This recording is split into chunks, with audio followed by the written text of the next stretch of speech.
Bueno, gente, ahí ya llené hasta unos 5 centímetros antes de el nivel piso terminado. ¿Por qué? Porque ahora voy a preparar un poco de material más reforzadito, si bien eso es 3 por 1, pero ahora le voy a meter hidrófugo, como para que quede algo impermeabilizante, y de hecho no lo voy a dejar a nivel piso terminado, sino que le voy a hacer una pequeña torre para que el agua no esté permanentemente marcando el corte en el tiraje. No sé si me explico. Vieron que en los postes de luz generalmente dejan una especie de torrecita de material. Bueno, esto les puede explicar mucho Pan Triste, que el payaso se dedica a analizar cada una de las luminarias de los parques, las plazas y demás.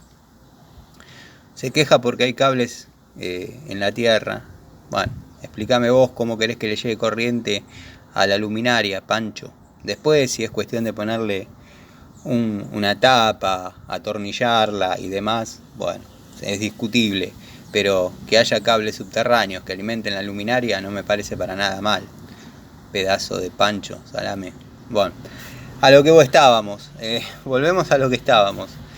Vamos a hacer una pequeña torrecita en material como para que el agua no esté castigando al corte el tiraje. Si bien son caños galvanizados, no deberían hacerle mella, pero uno trabaja de esta manera hace años y voy a seguir haciéndolo así.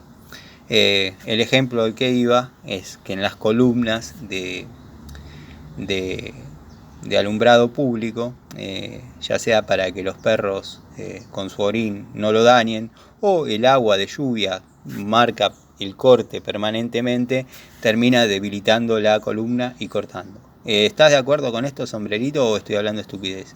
Decime. Así que bueno, nada, les mando un saludo, sigan viendo. Hoy me levanté un poquito enojado. Ay, qué miedo, el Tano está enojado, qué miedo. No, miedo no, qué sé yo. Por ahí tengo un poco menos de filtro. Les mando un saludo.